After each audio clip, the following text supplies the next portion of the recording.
Good morning friends. Mister and Mrs Rahul Pal এসেছেন বর্ধমান থেকে। ওনারা আমাদের এখানে একটা রাত কাটিয়েছেন জিওডেসিক ডোমে।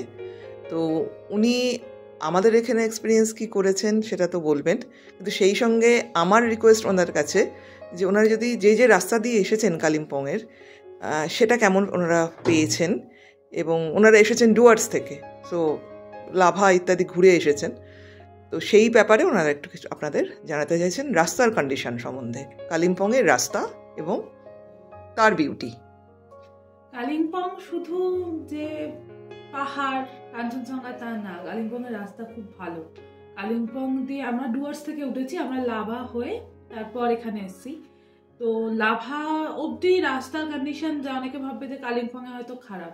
ইভেন আমরা রাস্তায় অনেককে জিজ্ঞাসা করেছি যে কালিম্পং হয়ে গেলে কিরকম হয়, কারণ লাভার থেকে দুটো রোড হচ্ছে, একটা ল্যান্ডস্লাইড হয়ে একদম নিচ দিয়ে রাস্তা, সেটা আমাদের দেখে মনে হলো যারা আসতে পারেন, আমরা বলবো না কিছু, বাট ওই রোডটার থেকে আমরা যে রোডটা এসেছি ঘুরে, ওটা একটুখানি ঘোরা, বাট রোডটার একটা নিজস্ব সৌন্দর্য আছে। সেই রোডটার মধ্যে একটা অন্যরকম থ্রিল আছে, অন্যরকম। যারা ভালোবাসেন ঘুরতে তাদের জন্য এই রোডটা খুব ভালো। এবং আমাদের সময় লেগেছে হাতে গোনা একটু বেশি, কারণ ঘুরতে বেরোলে সময়টা কোনো ম্যাটার না, কিন্তু ওই যে ঘোড়ার মধ্যে যে মজাটা, চারদিকের দৃশ্যটা ওটা খুব সুন্দর। আর রাস্তাটা খুব ভালো, মানে যে কোনো গাড়ি নিয়ে আপনারা এখানে আসতে পারবেন, কোনো অসুবিধা নেই। কোন রাস্তাটা দিয়ে?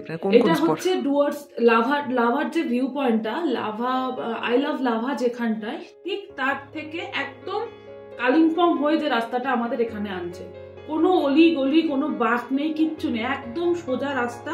আপনারা যদি লাভার থেকে গাড়ি স্টার্ট করেন, আপনারা একদম এখানে এসে দাঁড়াবেন। পুরো রাস্তাটাই মেটাল করা, পুরো রাস্তাটা একরকম। রাস্তাটার মধ্যে কোনো জায়গায় খারাপ বলবো না যে এই 2-4 কিলোমিটার খারাপ, না, পুরো রাস্তাটাই একদম একরকম, প্রচন্ড ভালো রাস্তা। এবং রাস্তা দিয়ে আপনারা ওই না চালিয়ে গেলাম, চলে গেলাম, গাড়ি নিয়ে ড্রাইভ করে চলে গেলাম, ওরকম না, আপনাকে দাঁড়াতে হবে, বাধ্য হতে হবে যে দাঁড়ানোর জন্য, দৃশ্য দেখার জন্য, সো ফটোজেনিক। হ্যাঁ, আর প্রচুর জায়গা, মানে যারা আসে ম্যাক্সিমাম লোক তো ফটো ভিডিওর জন্যই আসে, তাদের জন্য খুব ভালো লাগবে। সেই সঙ্গে টি গার্ডেন অনেকগুলো পড়ে, টি গার্ডেন প্রচুর আছে, প্রচুর। আমরা রাস্তায় মনে হয় একটা দেখেছি।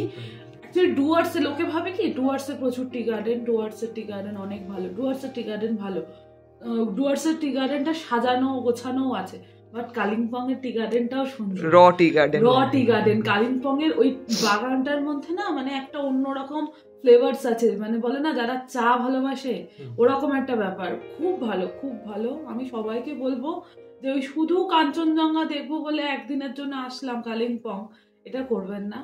সবাই আসেন Kalimpong takes time, because Kalimpong explore করা এখন অনেক বাকি। কালিম্পং এ আসা, মানে যদি কেউ একবার আসে তার মন ভরবে না, বারবার আসতে হবে, এতটাই ভালো। আর আমরা থেকেছি হচ্ছে এখানে, প্রথম কথা যখন এসছি আসাটা একটা অন্যরকম এক্সপিরিয়েন্স আমাদের কাছে, তা ভালো। এবার এখানে আসার পর যেটা, এখানকার অ্যাটমসফিয়ার এবং এখানকার ওনারের ব্যবহার অত্যন্ত ভালো। মানে গেস্ট হিসাবে, মানে যে এনারা গেস্ট, এনাদেরকে অতটা ঠিক আছে থাকছেন এরকম না, অ্যাটেনশন দেওয়াটা খুব ভালো, প্রচন্ড কেয়ার ওনার।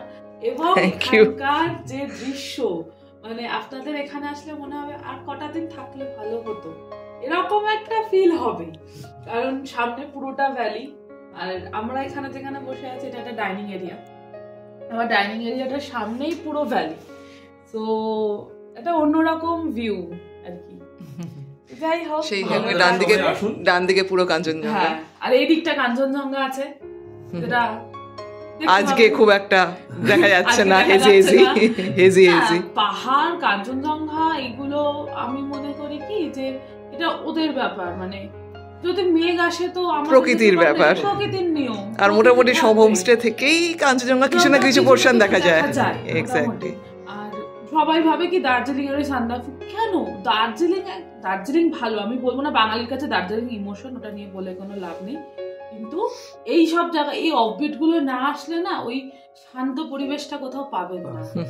এই এত একটা শান্ত। অফবিটের একটাই চ্যালেঞ্জ, একটু সময় বেঁধে সবকিছু করতে হয়, হ্যাঁ একটু টাইম, নাইট লাইফটা শর্ট হয়ে যায়। একটু টাইম ম্যানেজমেন্টটা যদি ঠিক হয় সবার, আমার মনে হয় অফবিট খুব ভালো একটা চয়েস সবার ঘোরার জন্য। আর অনেকেই তো ঘুরতে পছন্দ করেন না, আসছেন শহর থেকে, আবার সেই শহরের ক্যাচকেচের মধ্যেই, এটাই। আর আমি নিজেও গেছি তো ওর জন্য বলতে পারবো যে ওই ভিড় ভাট্টায় না গিয়ে এই সব অফবিট গুলোয় আসুন। এই অফবিট গুলো খুব ভালো, খুব ভালো লাগবে। মানে ওই মনে হবে না যে ঘরে দুজন বসে আছিস কি করবো, ওই সময় দেখতে দেখতে কেটে যাবে। Thank you on behalf of rocket of retreat. আমরা আপনাদের আবার আসবার জন্য ইনভাইট করছি, ফ্যামিলিকে নিয়ে আসবেন, ঠিক আছে? বয়স্ক লোকেরা এলে অবশ্যই রাজস্থানি কটেজই বুক করতে হবে, আর কোনো উপায় নেই। হ্যাঁ, কিন্তু কম বয়সীদের জন্য রয়েছে এই দিকগুলো, একটু ট্রেকিং থিমড আছে। আসলে জায়গাটা এমনই না, একবার আসলে মন ভরবে না, বারবার আসতে ইচ্ছা করবে, বছর বছর আসতে ইচ্ছা করবে।